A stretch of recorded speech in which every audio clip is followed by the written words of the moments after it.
Great things start from small beginnings. Growing up, reach early for your dreams. Face the day, there's a new challenge. A chance to be better.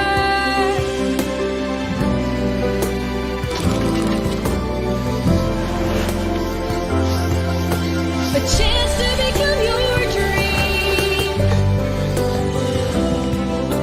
Growing up with champion energy. Growing up with Milo. Milo every day. Tara na? Game? Champions, together, let's continue our champion journeys at home.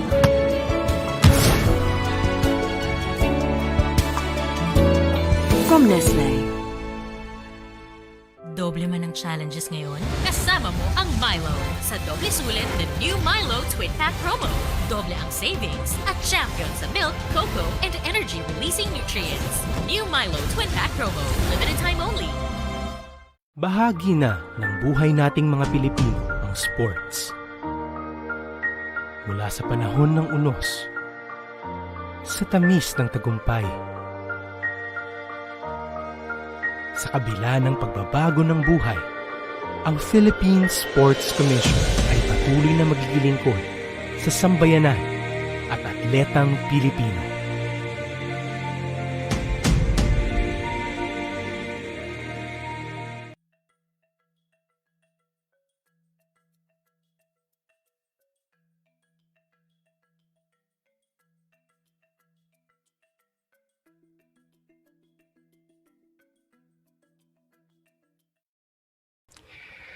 Good afternoon everyone and welcome sa ating pong weekly live program dito po sa Philippine Sports Commission. Ito po ang People's Sports Conversations. Magandang hapon po sa inyong lahat.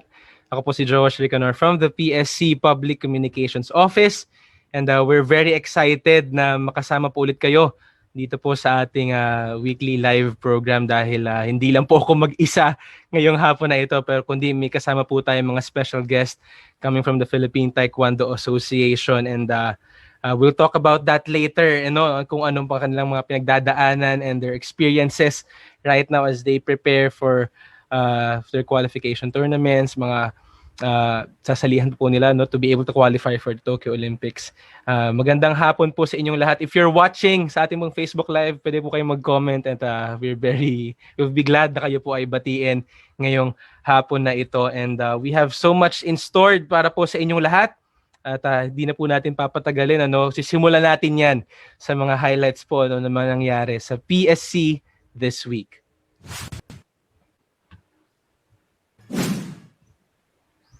Winelcome po ng Philippine Sports Commission ang ating mga national weightlifting and fencing teams sa kanila pong pag-uwi sa bansa nitong mga from last week from their respective successful Olympic qualification tournaments sa Tashkent, Uzbekistan and as usual po nagbigay ng karangalan sa atin ng ating mga atleta from the weightlifting to our fencing teams and isa ng pinaka-highlight dyan ang pagkaka-qualify po ng ating Olympian. Muli na si Heidelin Diaz, kanyang ika-4 na Olympic stint and we're very happy din as well for other weightlifters na nagkamit ng medalya para po magbigay ng karangalan sa ating bansa.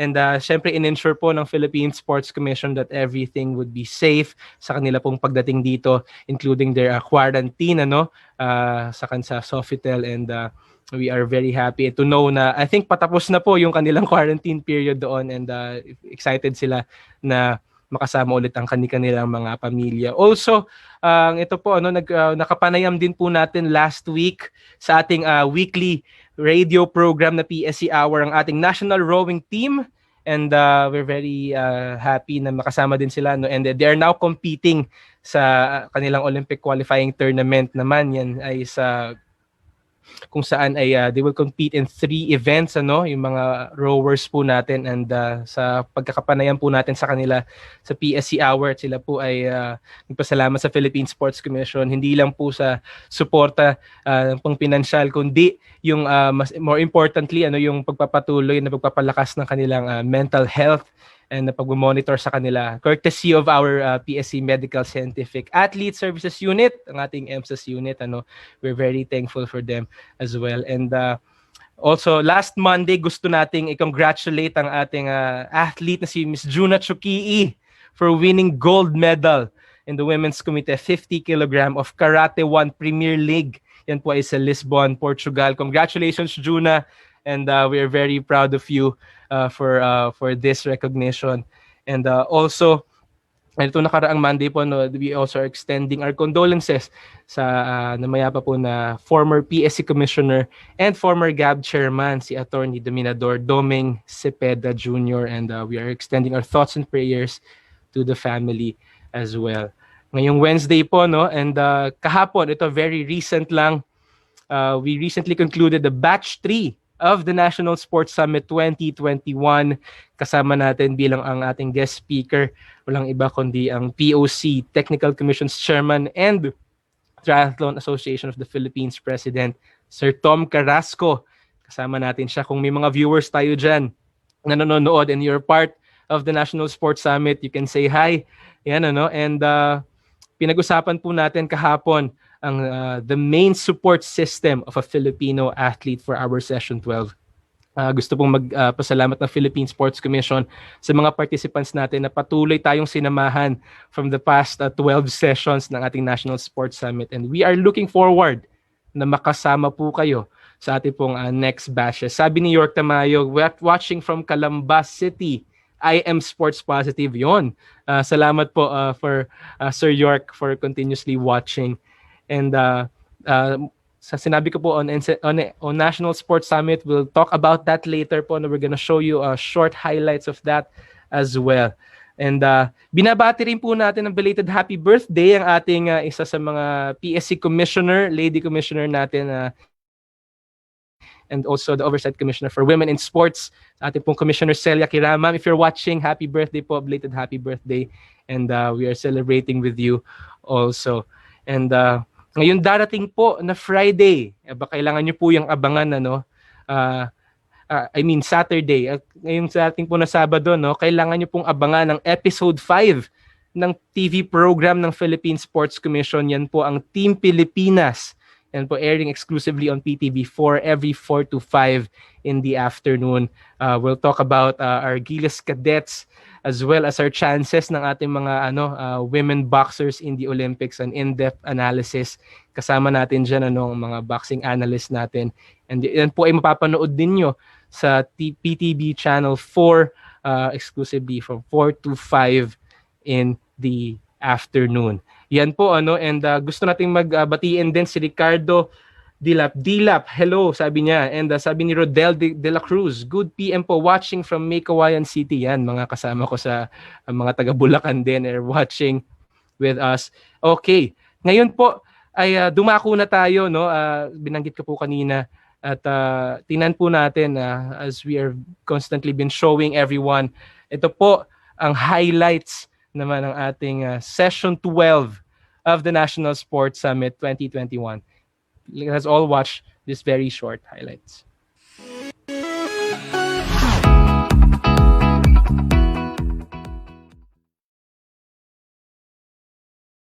Devoid of Filipino blood. Now, this is very important. It is the NSAs that select and name the athletes and recommend them to the PSC for inclusion in the respective sports National Training Pool or NTP. PSC recognizes the powers of the NSAs to adopt, in coordination with the POC, a training program for the development of the athletes and their preparation for international competitions. That's under Republic Act 6847, Section 13. And to select the athletes, coach. All right. Later po, babalikan natin yung mga highlights natin from the National Sports Summit 2021. And we will now move forward. Sinabi ko po sa inyo kanina, hindi lang po ako mag-isa ngayong hapon na ito, kundi may kasama po tayong guest again dito sa ating live program. And to lead ang ating pong interview with our guests, can we all welcome our host guest host natin for this afternoon, our sports media friend, Mr. Bong Pedralvez. Sir Bong, magandang hapon sa'yo. Yeah, magandang hapon. Sir Mark, of course, Joash. I see Miss Malin also here. So it's a privilege and honor to be part of the PSC Sports Camp. All right. Sir Bong, I'll give you the floor to introduce ang ating pong guests for this afternoon. Of course, before anything else, we would like to thank our chairman, Chairman Ramirez, for allowing us to be part of this conversation. And we are thankful and grateful, of course, and that all of us are still safe. I'd like to introduce to you our national coaches po natin, sila Carlos Padilla, and yung pong overall head coach, si Dindo Simpao, who are, I think, still in the training bubble at the Spark Academy in Calamba, Laguna. And of course, later on, we will have our two Olympic hopefuls, Pauline Luis Lopez and Percy Elaine. Sir Mark, saludo po kami sa inyo.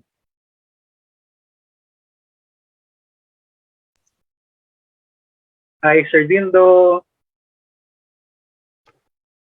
There you go. There you go. All right, Sir Dindo and Coach Carlos, kamusta na po ang training so far of the National Taekwondo team sa Babot, Inspire Academy Calamba Babot? Either Coach Carlos or Coach Dindo. Yeah. Good afternoon, Sir Mark, Sir Bong. First and foremost, sir, I would like to express our deep gratitude to our chairman, Butch Ramirez, and of course, Director Mark Velasco for supporting our Philippine Taekwondo team sa aming quest for Olympic qualification. Sir, for giving us a safe haven sa Inspire Sports in Calamba, Laguna. This means a lot to us. We've been there since January, so we cannot train any better kung wala kami sa loob doon sa Inspire Sports. Maraming salamat po, Director. Sir Mark, maraming salamat po. Coach Carlos, like to say something po? Good afternoon po sa lahat ng nanonood. Sir Mark Velasco, good afternoon po. So far, dito kami sa Inspire Sports Academy. We've been preparing for so long already. We've been sacrificing a lot. We've been missing the outside world, but for the love of the country and for the sport, we will do this. Thank you po. Sir Dindo, at what stage na po kayo ngayon? You'd like to say something muna, Sir Mark, regarding their training before we continue the... Nagpapasalamat ako sa sacrifice ng ating national coaches. No? Hindi mahirap, hindi madali yung mawalay ka sa pamilya and then you are contained in the environment. I mean, half of the victory belongs to the coaches as well. No? So, bigay-pugay natin yung coaches and athletes who have sacrificed a lot for this, especially during this time of uncertainty and pandemic. So, I'd like to give the floor to the coaches so para give the highlight to them. Bon. Sir, Coach Dindo, Coach Carlos, so far na-attain nyo na ba yung mga training objectives ninyo since moving into the Inspire Academy? Since sabi niyo, January pa ba yun? If I'm correct, tama ba yun? Yes, sir. Yes, sir. We've been there since January, led by Coach Caloy and Coach Christian Al de la Cruz. Nasa tamang timeline naman kami. We're on our final stretch ng preparation for the qualification tournament. Last 2 weeks na lang po, sir, before the qualification tournament. Coach Carlos, Coach Carlos, kayo pa. Ang tanong is, have you attained your training objectives so far? Nasunod ba yung training program ninyo since you were there since January? For me naman, sir, since January pa kami, medyo malayo yung time frame noon. Pero nung nangyayari yung mga ECQ, medyo nahihirapan kami. Pero at the end of the day, nagagawan pa rin namin ng paraan na makapag-train ng maayos. Pero so far, nakampante ako na na yung mga player po natin ay handang-handa ng sumabak for qualification. Okay, just for the sake for listeners, sino-sino nga po ulit yung nasa bubble ngayon, bubble training, and in what weight division? Yung mga nasa bubble ngayon na mag-qualification is si Kurt Brian Barbosa na magko-compete siya sa under 58 kilograms. Si Arven Alcantara na magko-compete siya ng under 68 kilograms. Si Pauline Luis Lopez under 57 kilograms. And si Kirsty Elaine Alora over 73 kilograms po. May mga sparring partner sila. Nandito rin si Dave Seya, si Samuel Morrison, si Jessica Canabal, and si Leila Delo and Joseph Chua. And kasama ko din dito yung isang coach din na si Coach Al de la Cruz po. Yung sinabi niyo po kaninang earlier, yun na sir ang ating mga Olympic aspirants for Yes. the Xiao Shana. Kailan po gagawin po, Coach Carlos, yung qualifiers po natin and where? Yung qualifiers po natin ay gaganapin sa Amman, Jordan on May 21 to 23. Yun po. And if following the Olympic qualifying format, ilan po ang to qualify? Yung pong nasa mga finalists, yung gold and silver po ba? Again, for Yes the po. benefit. Yeah. The top 2 will qualify to the Tokyo Olympics po. Okay. So, kailan po kayo nakaschedule umalis, Coach Carlos? We are scheduled to leave on May 14 po. May 14. Yes po. More than enough time. Ano po, meron po bang mga quarantine requirements sa Jordan? Like 3 days, 4 days of quarantine, then the usual swab test? So far po sa Jordan po, the usual swab test when we arrive po. And wala naman silang quarantine protocol like yung mahahabang time. Siguro like over a day lang siguro yung quarantine to check kung yung result ng swab test po namin. So, just to give our listeners and our viewers historical perspective, ever since 2000 Sydney Olympic Games, with the exception of 2012, na hindi tayo, when Taekwondo was made a medal sport, an official medal sport, hindi tayo nawawala. 2012 lang. So, how do you size up our chances of continuing this Olympic tradition?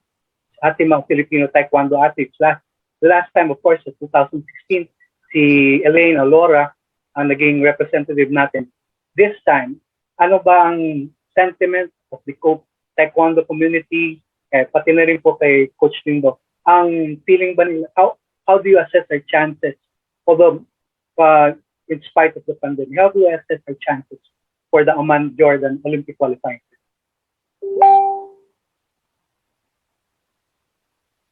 For me, sir, lahat naman ng players natin ginagawa yung best nila to train. So gaya ng sabi natin, lahat sila very hungry to get a Olympic medal, and yung mga chances na binibigay nila sa kanila, pinaghihirapan talaga nila ngayon. So for sure, pag ginawa talaga nila yung best nila sa this qualification, which is the first step na mag-qualify first, then the Tokyo Olympics, then sa sacrifices na ginagawa ng mga bata, I think magbunga lahat ng mga sacrifices na in the Olympics po. Among this weight division, sino yung may pinakamaraming entries? Kasi meron tayo din dating luck of the draw di ba? Coach Lindo, pag depende kung round of 16 o round of 32, sino ba yung may mas hindi maraming ganong entries? Siyempre, if we get a luck of the draw, maka-opening round by, makapagpapahinga ka pa. So, sino ba dito most number of entries and the least number of entries in this particular weight division? As of now, Sir Bong, wala kaming data to answer that question, sir. Nasa organizers po yun, yung upon registration. But we see na yung normally yung top two weights, yung Olympic fly at saka yung Olympic feather, mas maraming entries dyan. Over, of course, especially dito sa Asia, mas maraming entries dyan sa lower weights kesa sa higher weights. So, palagay mo, maaaring mag-round of 32 or even more? Kaya? With the current situation that we have, it being a pandemic, nasa round of 16 lang yan, sir, sa tingin ko po. At most, round of 62.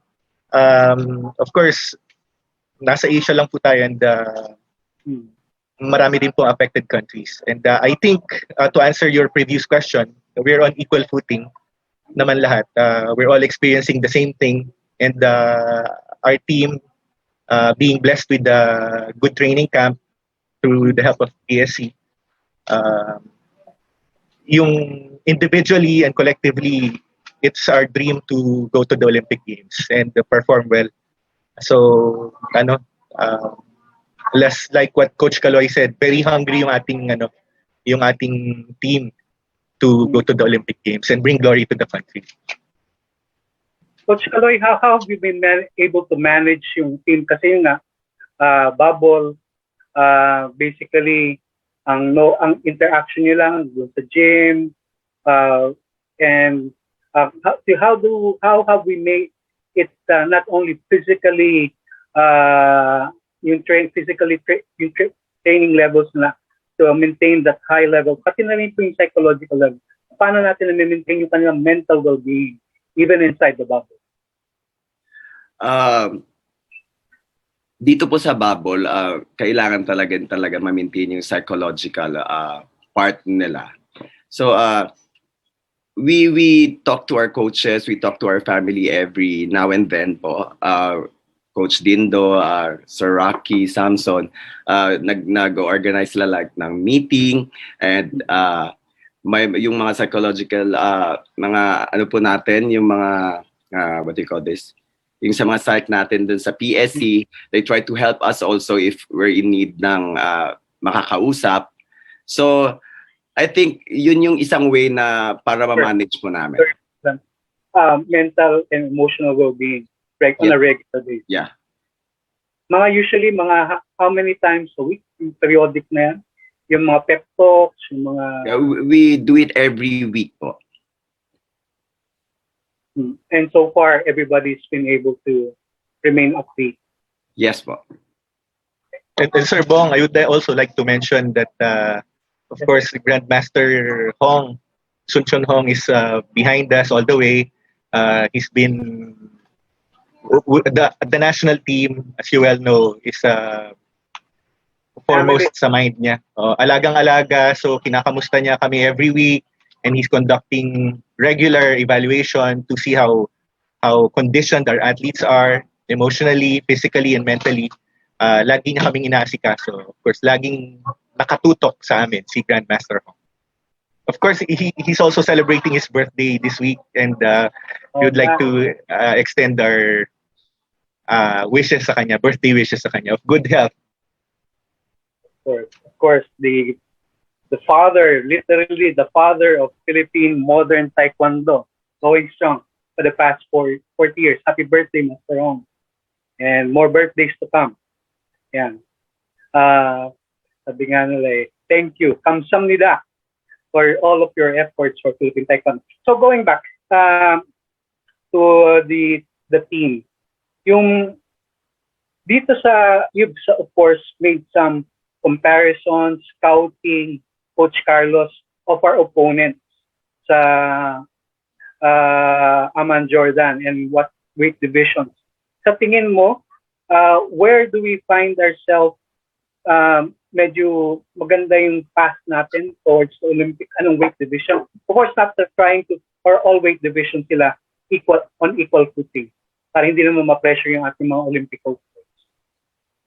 Yung pong anong weight division, appearingly na medyo magaan o ano, pero para not to, general statements lang, general statements.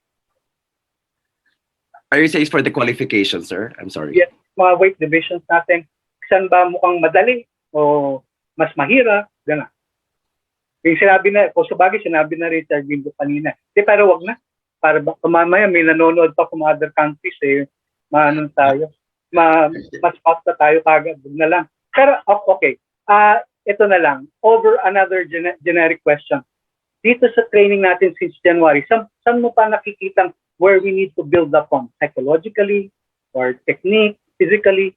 Saan pa mga medyo kailangan ng konting fine-tuning sa ating mga Olympic aspirants?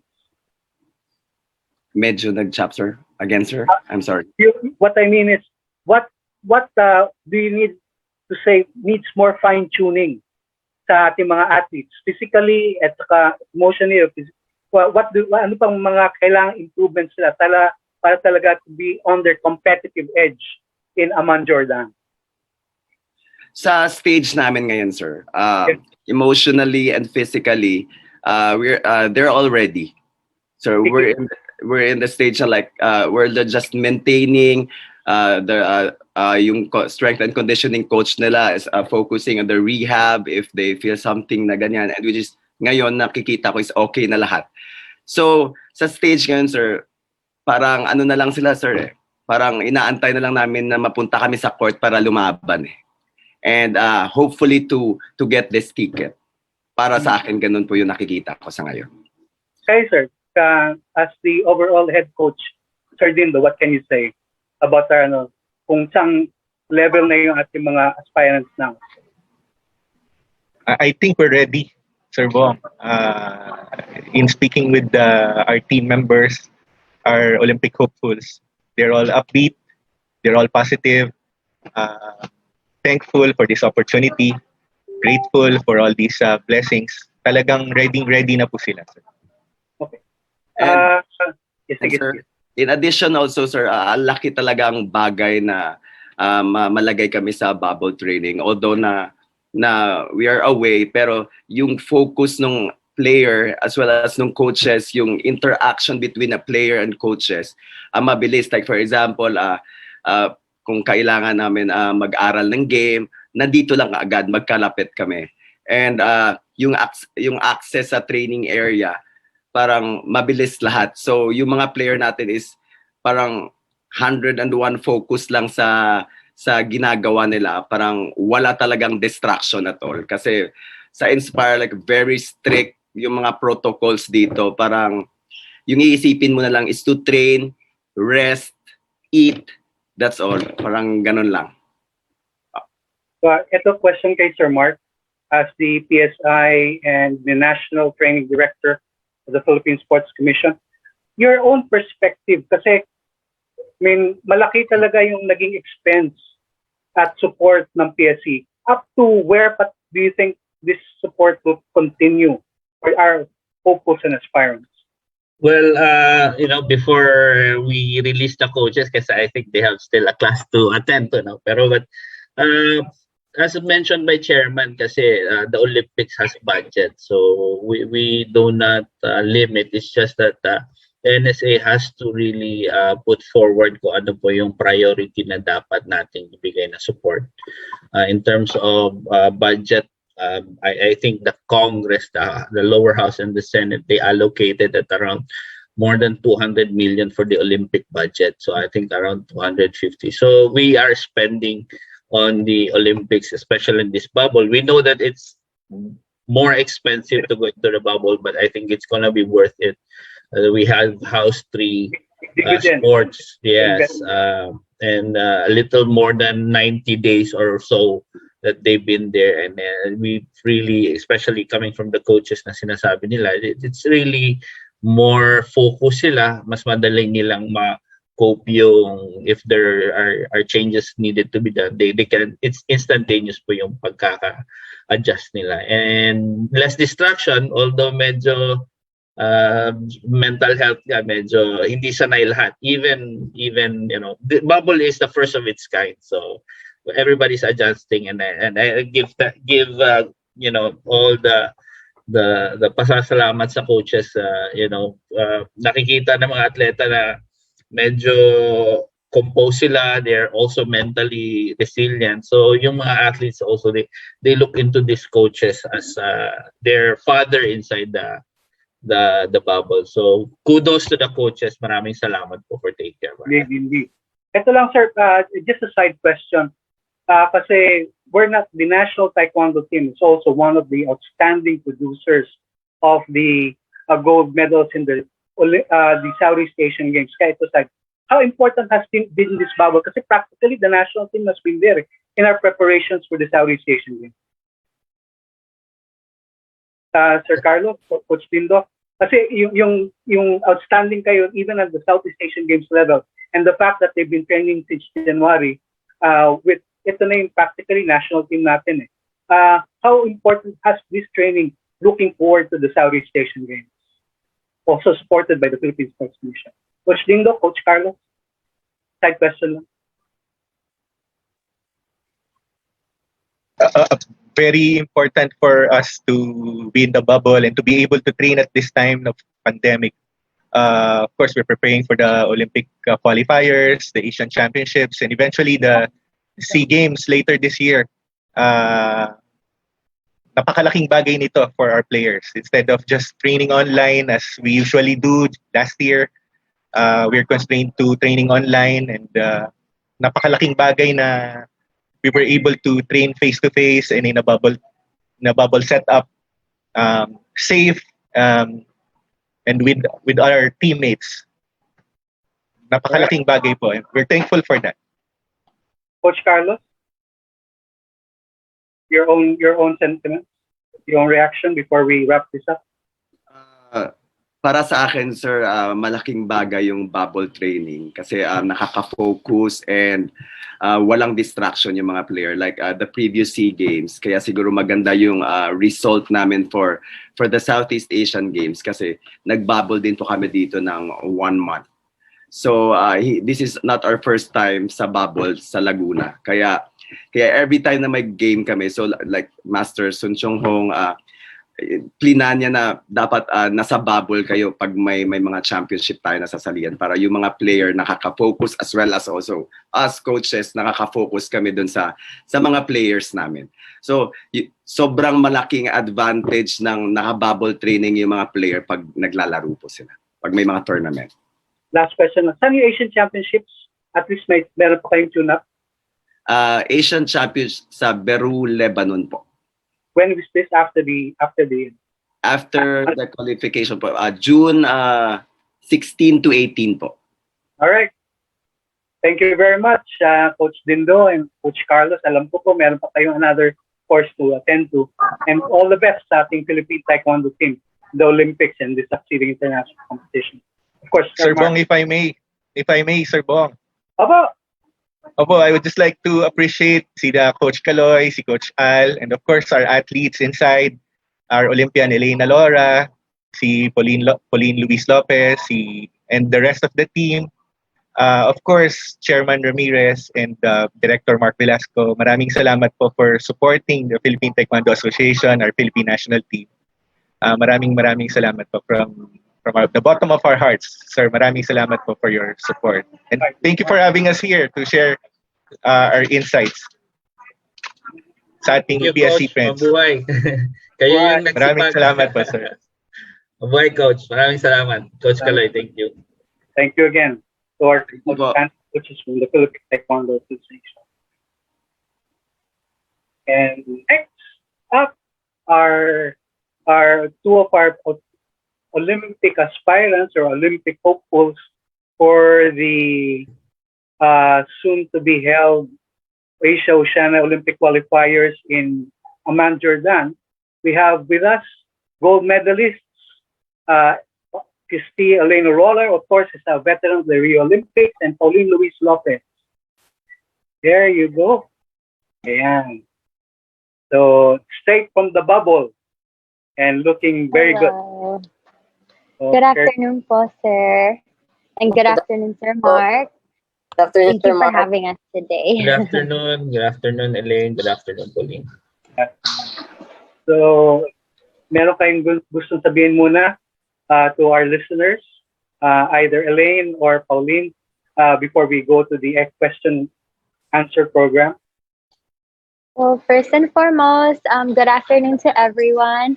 Thank you so much for tuning in today. And to you guys, sir, to PSC, Chairman Ramirez, thank you for having us. It's just an honor and a blessing to share our stories and be with you guys today. Right. Ikaw, Elaine. Wala po. Same lang po kay Pauline.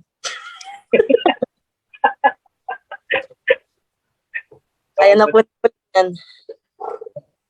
Nasa same dorm room ba kayo o magkaiba? Talagang ganyan ka strict diyan, di ba? Yes. Single quarters lang kayo. 1 to a room ba? Tama ba ako? Per room. So, okay. Let's go straight to the Q&A.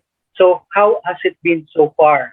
Either Elaine or Pauline can. How has the training been so far for you individually and for the team since you've been in the bubble for several months already? Okay, Pauline, nagtumango ka. I think so, sir.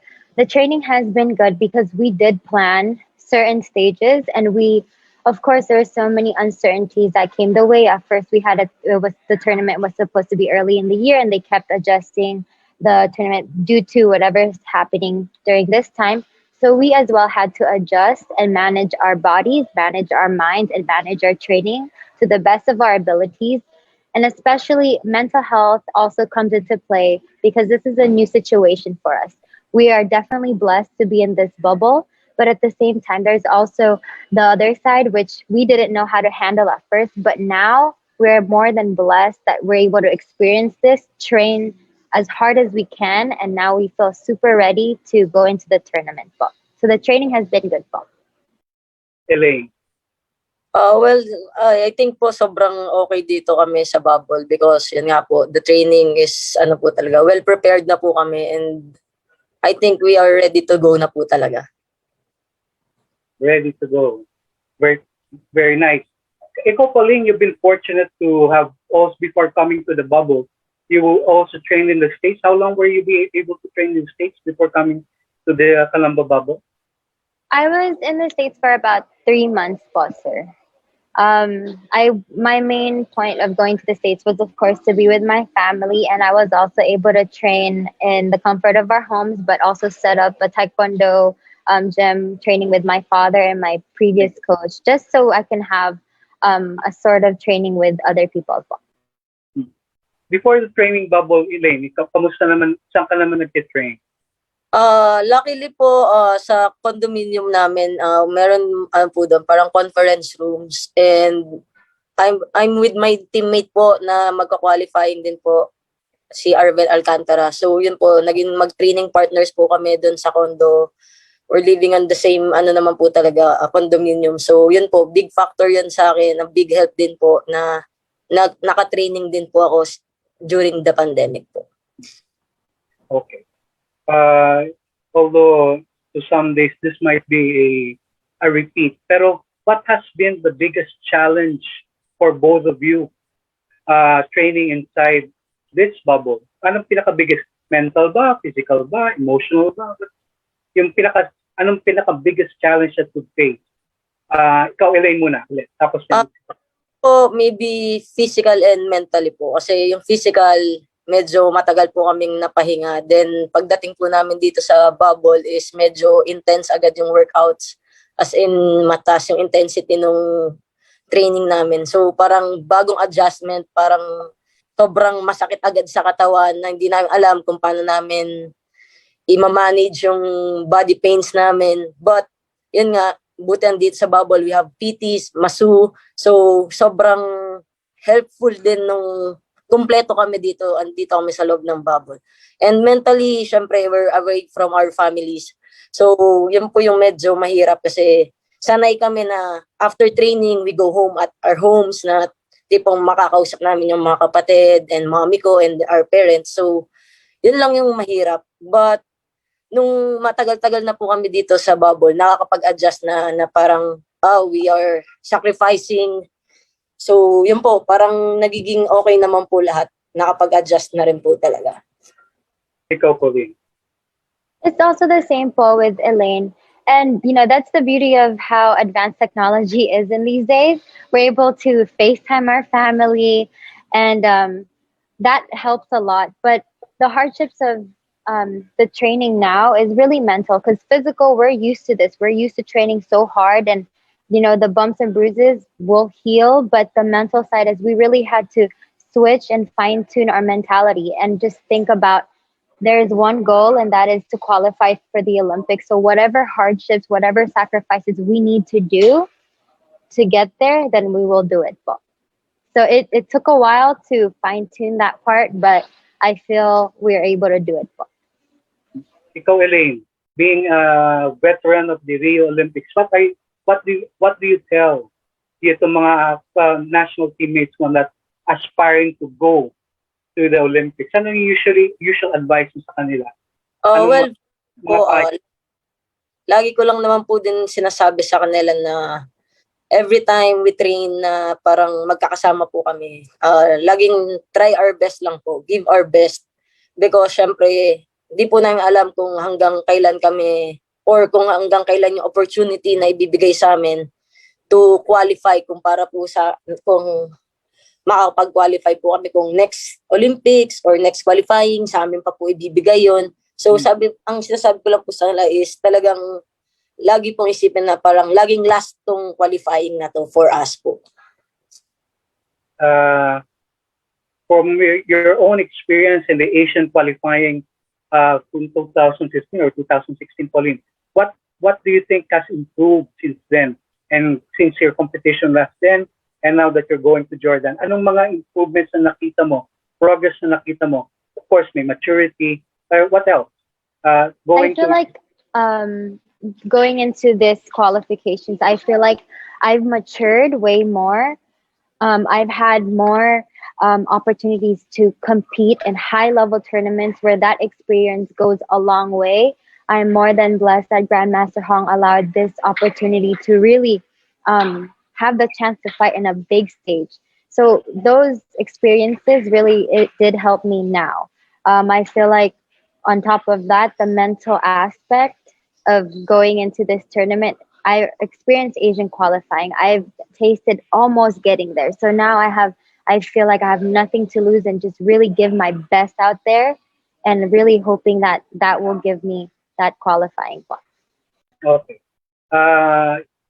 Ikaw, Elaine, given your Rio Olympic experience, the same din, anong pinagkaiba noon at ngayon na ito ang second chance mo to qualify and make a return trip to the Olympic Games? I think ngayon po kasi I'm more focused on my speed po talaga sa training. So this time po, yun lang yung focus ko and my SNC po. So last qualifying ko po is more lessen yung SNC namin kasi nga po hindi pa ganun ka-focus yung SNC namin. But now, talagang may SNC coach na kami prior to bago pa yung mga competitions namin. So I think sobrang big advantage po sa akin ngayon nun dahil yung mga kalaban ko po is patangkad ng patangkad and more malalakas po yung katawan. So yun po, ngayon I think kaya ko na rin po talaga pantayan yung power and yung speed ng mga makakalaban ko po. Oo nga, kasi usually medyo mas patangkad. Alam ko yung Cambodia, doon ka madalas natatalo nun yung Shomshambe ba yun? Yes. For the kasi hindi nila alam kasi for some of our listeners and viewers, hindi nila alam yung Olympic qualifying process in Taekwondo. Maybe one or two, one either ikaw, Pauline, can explain na why this Olympic qualifying tournament is important, na ito na yung, for us, the last chance we can qualify for the Tokyo Olympic Games. Could you kind of explain kung bakit ito na? Kasi for them to understand the importance and significance of this competition. Yeah, it's Pauline. Oh, so the qualification process for the Olympics in Taekwondo, it's per Olympic weight class. It's the first six, the top ranked number 6 are directly qualified to the Olympics. So the ranking points, they get it through many tournaments, and if they keep winning, of course, the ranking points would get higher and higher, and the top 6 would automatically compete in the Olympics. Now, for us, we are not in the top 6, So the qualification process for the Asian region is only one tournament. So in order to qualify for the Olympics, you would need to get either a gold or a silver. So the top two automatically qualifies po. So this is our only and last chance in order to qualify po. In other words, yung mga finalists lang ang makaka-qualify, correct? Yes, po. Kasi baka akala nila meron pang pagkakataon eh. It's just what it is, no? Kasi iba yung in karate, in judo, there are Olympic ranking qualifying tournaments, and because of the expense, madaming nakakapunta with knowing our own limitations. It's just what it is. Dito tayo nakapag-concentrate, and so far we've been successful. Sa weight division mo, Pauline, and weight division mo, Elaine, sabi mo nga, sino mga palagay mong magiging mga top contenders nyo in the weight division that you're in? Elaine, ikaw. Yung Cambodia, nandyan pa ba yan? O nagtumaas na? I'm not sure about po dun sa Cambodia, but yung last SEA Games, ang sabi niya sa akin, she's retiring, pero hindi ko pa rin po sure kasi syempre, and dalawa po yung tinitignan kong pwede kong medyo mabigat na contender is the Kazakhstan and Uzbekistan po. Again, what weight division ngayon are you competing? Plus 73 po. Plus 73. Over 73. Ikaw naman, Pauline. Who are your prospective rivals in your division? The same one from 2016 po, Thailand. And we're still looking at the different countries. I'm currently looking at Iran, Taipei. And those are the ones I'm so far looking at po. But as of right now, we don't have the final list of who will be there, but those are the countries that I've been watching out for. All right. This is a question that we addressed to your coaches earlier. Depende kasi sa draw yan, hindi ba? In your draw, for example, Elaine, palagay mo, how many countries will like to qualify? 16 ba? Or I think some weight ko po kasi nga po heavier weight. I think 16 po yung pinaka maximum na po. Yeah. Kasi nga po pag mga nasa Asian, medyo hindi naman po ganun katangkaran yung nasa Asian, which is pag napunta na po sa Olympics, medyo lumiliit po. So more likely po sa lower weight sila nagpupuno. So yung chances po, maybe 2 wins po, makakakuha po ako ng ticket po for the Olympics po. Okay, ikaw naman, Pauline. Mine is 57 kilograms. Featherweight is usually a jam-packed weight class because they're combining bantamweight and featherweight. So mine is 53 and 57 will go into one for the Olympic weight. And as of right now, we don't know yet because we still need to. They still need to finalize who registered. So I'm looking at probably a round of 32. Of 32 po. Medyo mabigat pala yung weight division. Hey, Sir Mark, what can you say about the preparations? Itong dalawang to.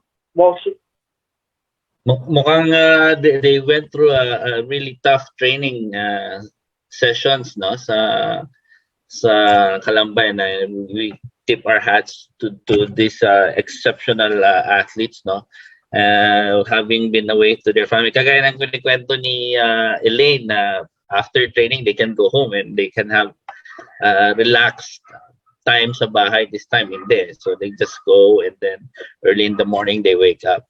So I guess, it's an advantage. I mean, it's the sacrifice that they are willing to take and the commitment na makikita mo dito sa athletes na to. Once they went into the bubble, they went all in sa training doon. And I think that's one of the advantage that they were able to get out of the bubble, no? But of course, it's kaya sinasabi nila, it's very new to them. And we're just so thankful that these athletes, they know how to really take care of their bodies. And like mentioned Elaine kanina, kompleto naman po doon sa bubble. We have PTs, mashoes, who monitors and helps them. So we're trying to give them the most that we can, and just like I always said that our athletes perform way better than other athletes who have more. Kagaya ng mga sa ibang bansa, they were able to cope and they were able to manage of what they are being offered or what they are being given. So I think that says a lot about the type of athletes that they are. Alright. Maraming salamat. Sir, ano masasabi niyo dun sa support ng PSC? To the extent, tapos mamaya medyo, we'll just lighten up this conversation. Oh, actually, I was monitoring yung live feed natin sa PSC Facebook. Ang daming fans ni Elaine. Talaga? Oo, daming fans. Binabati siya, no? So, I mean, nakakatuwa that our athletes are still engaged sa outside world. And in terms of support ng PSC, and you just have to really, they have one of the best leaders sa NSA, with Master Hong. He really knows how to ask, what to ask sa PSC, and the PSC of all the NSAs that have good standing, madali naman po kami. We can provide support, and like na-mention ko kanina, we have the budget to provide for our Olympic program. So it just so happened ka-pandemic, so we're just limited to what we have, depending sa movement natin. And then you can actually hear from their stories that they really had a hard time mentally kasi they're confined to that space that they're into. But I think they were able to cope up really well of those sa situation na yan. So, Elaine, ano masasabi niyo so far dun sa naibigay sa inyo support ng PSC? Kapaulin. Go ahead. Grateful po talaga dahil syempre this opportunity po, kung wala kami dito sa bubble, baka sobrang no chance of winning po the ticket sa Olympics po. Sobrang laki po nitong tulong for us po. Sobrang thank you, Sir Mark, PSC, and Chairman Ramirez po. Miss Pao. We are definitely very grateful to be given this opportunity. Not all athletes in the Philippines are able to do this. Just super thank you, Sir Mark, for handling. So we know how much paperwork goes into this. We appreciate so much time and effort to our association, to Grandmaster Hong, to Chairman Ramirez, and to PSC. Thank you. We can't say it enough. And the way we will show our gratitude is just by fighting our heart out there and just doing the very best we can and show how true Filipinos really fight for what we deserve for. Something like, anong mga stress reliever nyo ba dyan? PlayStation or whatever? How do you... Lazada, Shopee ata, Bong. Shopee po.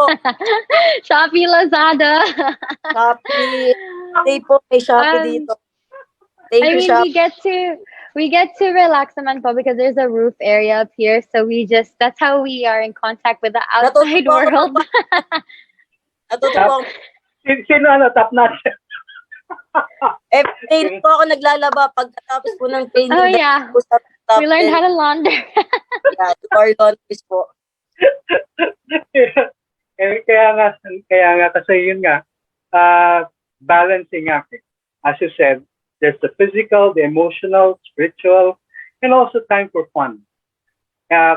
Si Miss Elaine, alam ko, matagal na siyang just baby face pa rin. Kaya nga madami pa rin fans. Masasabi niyo bang ano na yan? Wala sila. Pero I mean, given all of this sacrifices and hard work, given all of this time that you've what really motivates you? Yan, siguro, to keep on going in spite of all of these challenges, pandemic, tapos yung mga meron pa rin mga restrictions na baka hopefully not na hindi matutuloy. What keeps them motivating you to move on and really go all out? Yes, ma'am. Miss Pauline wants to talk. I think the motivation is extrinsic and intrinsic. So one of the motivations I have now is think about that little girl, which is me back then, who didn't know that this is the sport for her and who just wanted to believe that she can make it to the Olympics. Next is, of course, my family, my friends who truly believed in me, all these people who are supporting us from PSC to PTA. And, you know, just those small messages that we would receive from our family members or even people that we haven't spoken to in years. They would say, we're continuously praying for you. And that's something that is enough for me to get up at like 5:30 a.m., continue the 3 times a day, even if our body hurts, because there's one goal. Ayan po. Ikaw naman, Elaine. Ako po, yung mga fans ko po na bumabati sa akin. Siyempre, of course po, my family din po talaga. As in, yun lang po talaga yung inspiration ko po. So, yun lang po. I keep, talagang sinasabi ko lang sa sarili ko na this is for my family po. And friends, actually. And the supporters na nagsusupport po sa akin. Okay. Again, I'm just digressing a little from the your Olympic qualifying campaign. This is the same question we asked your coaches. How important is this training bubble that you have? Kasi you still have the Southeast Asian Games. Both of you are defending champions in your respective division. So, gaano kahalaga itong training nyo for looking forward to Hanoi in the Southeast Asian Games? So, Elaine. Sa akin po, na po to talagang stepping stone na agad for the coming SEA Games po. Lalo na po ako medyo kailangan ko po magbaba ng weight. I think wala ang heavyweight this coming SEA Games. So, kailangan ko po magbaba ng isang weight category to join the SEA Games po. So, ito na po din yung talagang kailangan ko na mag-training and gradual na magbaba po talaga ng weight. I can't emphasize it enough, sir. This is definitely important, from physical to mental to having that chemistry with your teammates, to your coaches, because they're who we see 24 hours. I mean, not even 24 hours, but, you know, half of your day, that's who you see. So it's definitely important po. Definitely. Sabi nga ni Elaine, baka she'll be competing in a different weight category. Yung weight class mo ba, Pauline, included for the Southeast Asian Games? I believe so, sir, yes. So you will be defending your crown, corona. Tama. Baka, Sir Mark, you want some questions from your own perspective? Kasi iba yung perspective ni Sir Mark as a sports trainer. A very, very good one is that. Not too many people realize na meron siyang perspective in most sports kasi he trained for several years sa Hong Kong Sports Institute, a very, very high-level, world-class institution when it comes to sports science, etc. Palagay mo, your own assessment, what you've seen so far of this Taekwondo team. Well, I think it boils down to the quality of the coaches that they have, and it has shown through the years that yung coaches ng Taekwondo, whether they have a foreign coach or even the local coach, are very capable. So, I guess that's part of the road to victory. And we like to use the analogy of a teacher and a student. Even if you have a good student, if you really have a bad teacher, yung outcome nun is a bad student. But if you have an okay student and a very good teacher, ang outcome yun is a really good student. So for me, it boils down to the organization that Taekwondo is, and it's an excellent organization in terms of how they manage and they run yung technical aspects of the sport. So kudos to the NSA ng Taekwondo and for just taking care of their coaches and their athletes. And I think that's a big factor that these athletes have. And they're one of the most disciplined athletes around, sa bansa natin. And really it shows that they can achieve anything if they really have a proper support and proper managers and sports people around them. So I guess These are the gladiators sa arena. They got their blood, they get their face bloodied. They wake up 5:30 in the morning. Sometimes they fight with their coach. Sometimes all those things happen, and that's what makes athlete really a unique individual in our society. And we take inspiration from them. And nagpapasalamat po tayo sa mga atleta natin that have continued to be a good example sa ating mga bata. As long as meron diyang Lazada at saka Shopee app hindi sila mawawala ng time at least. Pero joking aside, marami ka na bang nabili, Elaine? Since then? Marami-rami na rin. Yeah, she has. Isang suitcase lang yan sila, Bong, nung pumasok. Pag lalabas nila na May 14, mga 5 to 10 suitcase na yan.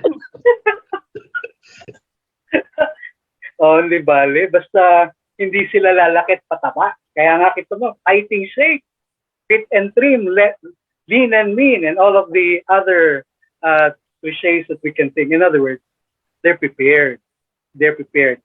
So before we wrap up this rather lively and animated, interesting session, some parting words from our Olympic aspirants and of course our National Training Director Mark Velasco.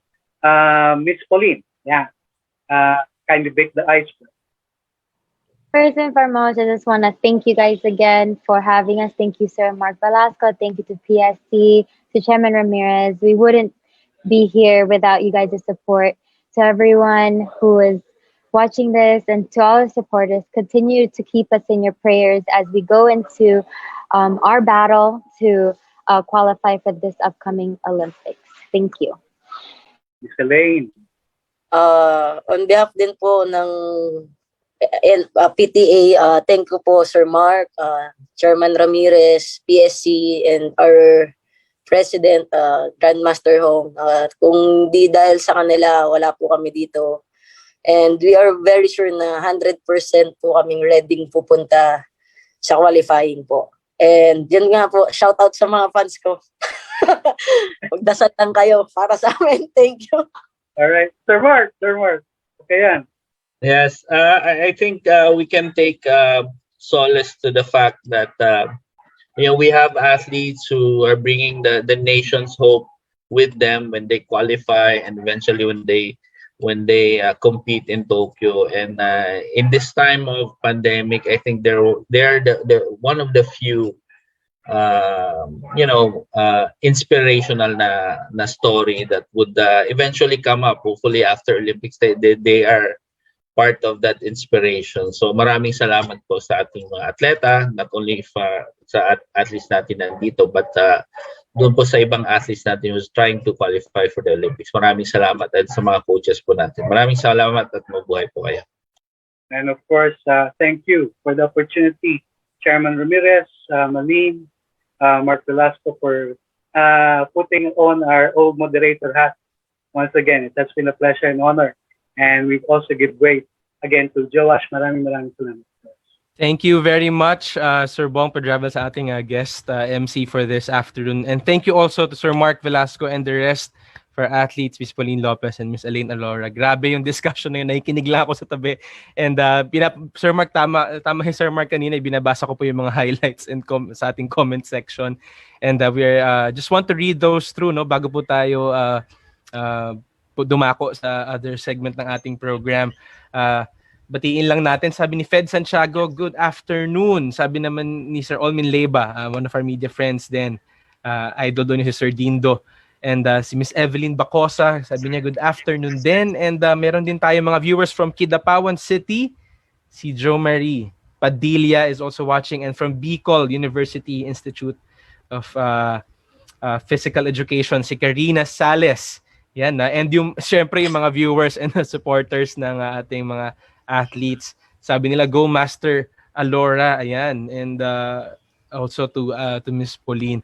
And also, last one to Thelma Aya watching from Navaliches. We are well represented ngayong hapon na ito. And I hope you learned something dyan po sa ating napag-usapan, ating roundtable discussion with Sir Bong Pedralves and the rest of our team. We will move forward kanina, no, and we cut this short, pero tayo po ay babalik doon naman sa very short highlights po ng ating National Sports Summit 2021. As I mentioned, no, ang ating pong guest speaker kahapon to wrap up our batch 3 is ang ating POC Technical Commission's Chairman and the Triathlon Association of the Philippines President, si Sir Tom Carrasco, talking about the main support system ng itong mga Filipino athletes natin para naman malaman nyo, no, kung paano po sinusuportahan ng PSC and the rest of the NSAs ang mga atleta katulad ni Pauline and ni Elaine. Pakinggan nyo po ang highlights ng ating National Sports Summit 2021.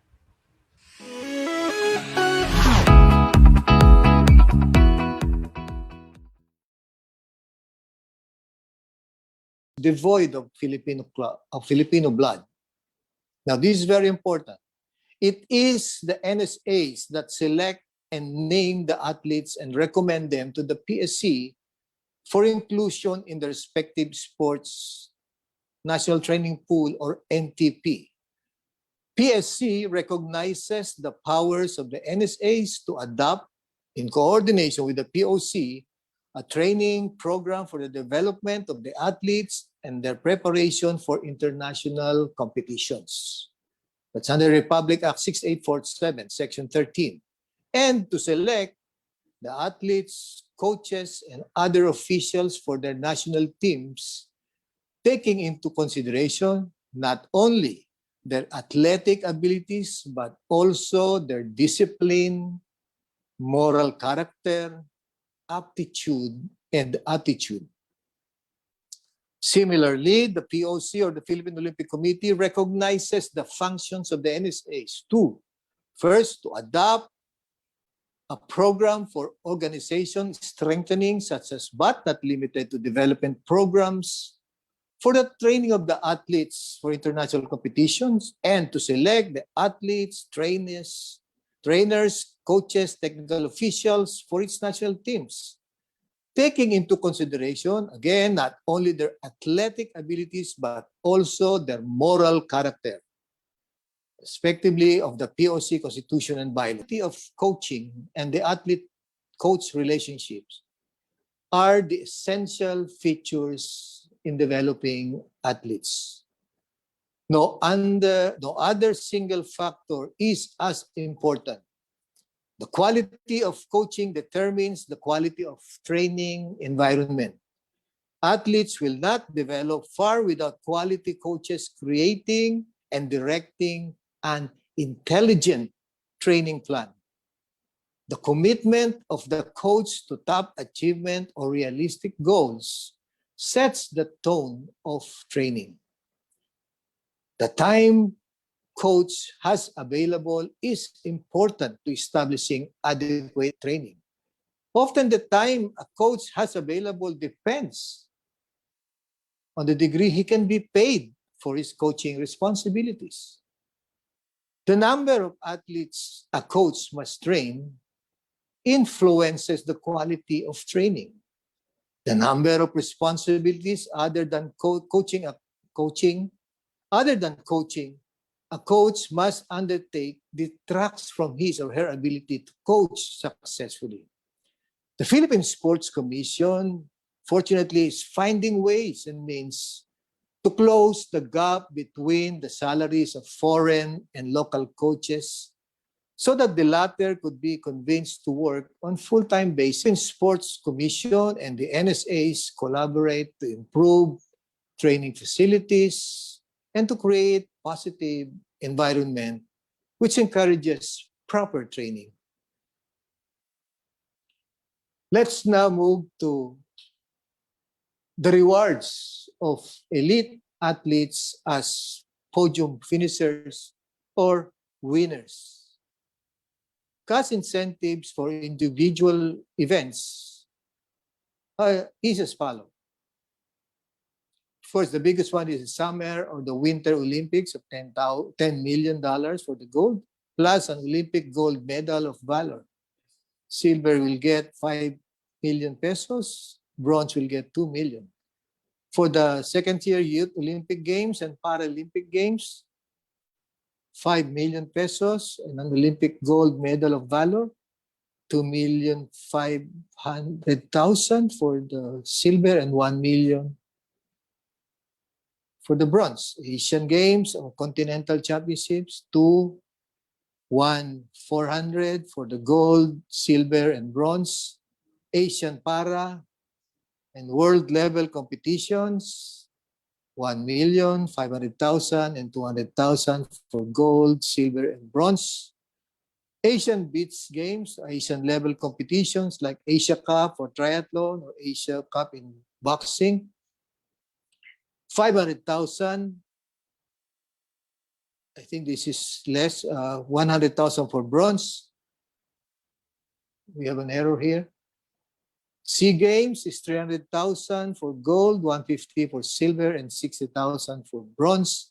ASEAN Para Games, 150 for gold, 75,000 for silver, and 30,000. Moving on to athletes with strong potential to become Olympians.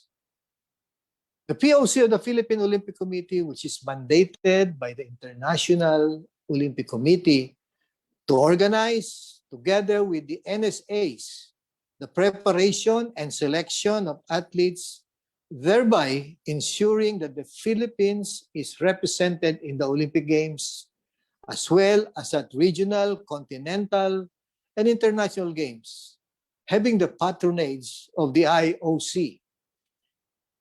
The POC nominates a number of athletes to the Olympic Solidarity who will be named as Olympic scholars.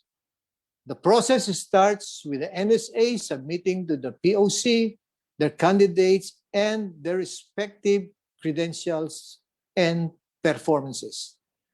The Olympic scholars are given stipends necessary for heightening their training and that could ultimately propel them to the Olympics.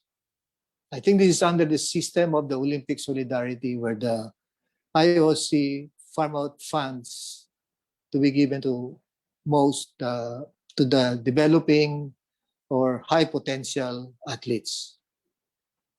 And finally, this could be the most important one for the athletes, for the winning athletes, is enshrinement in the Philippines Sports Hall of Fame.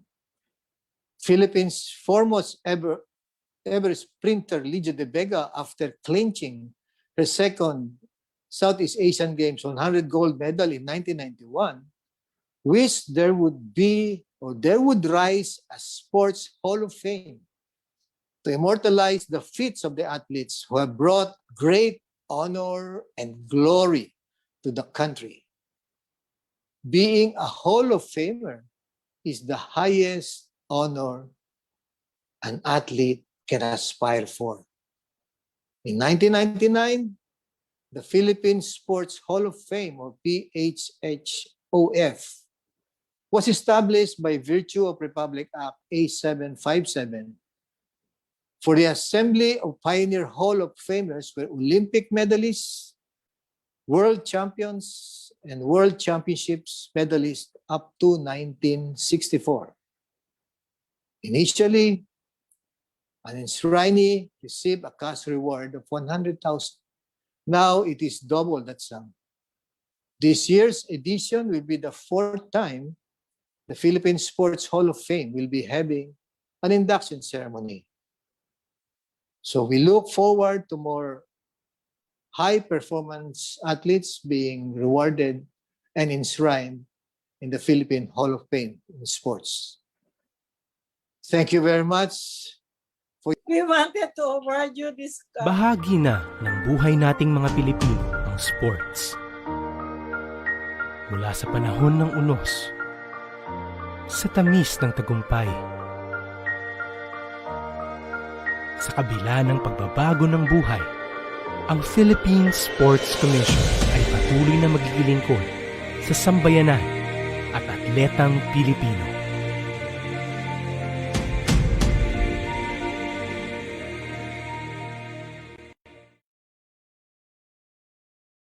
Back to People's Sports Conversations at yan po, napanood niyo po ang ating highlights from our Session 12, Batch 3 of the National Sports Summit 2021.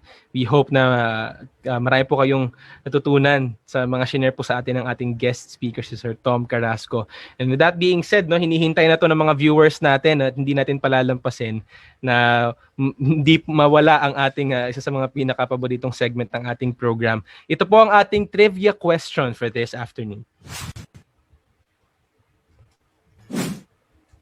All right. If alam niyo po ang katanungan, mali. If alam niyo ang kasagutan pala sa tanong na ito, sa ating trivia question for this afternoon, comment down your answer sa ating comment section with a hashtag #IamSportsPositive, and 3 po sa inyo ang maaaring manalo ng special prizes from our sponsor, Milo Philippines. Kung ready na kayo, ito po ang ating trivia question for this afternoon. Alright, ang ating katanungan, saan gaganapin ang 2021 Asian Taekwondo Olympic Qualification Tournament sa darating na May 14? Yan, kung nakikinig po kayo sa usapan ni Miss Pauline and Miss Elaine, as well as sila Coach Carlos and Coach Dindo, alam nyo kung saan gaganapin yung sasalihan nilang only Olympic ticket. Yan ha. So, if you know the answer, comment down with a hashtag #IamSportsPositive. Ayan, may nag-comment na. And kapag 3 po sa inyo ang may chance ang manalo ng ating special giveaways from our sponsor, Milo Philippines. So, saan gaganapin yung ano na yan, yung competition na yan? Ang binabanggit nila, Elaine, kanina, na yun ang kanilang natatanging Olympic slot na pwede nilang salihan. So, yan po yan, ano? And that being said, we're gonna announce the winners po tomorrow dito po sa ating social media accounts. Please stay tuned.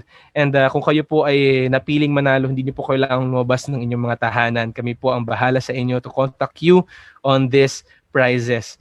That being said, this has been a great Wednesday. Mali na naman. Thursday afternoon.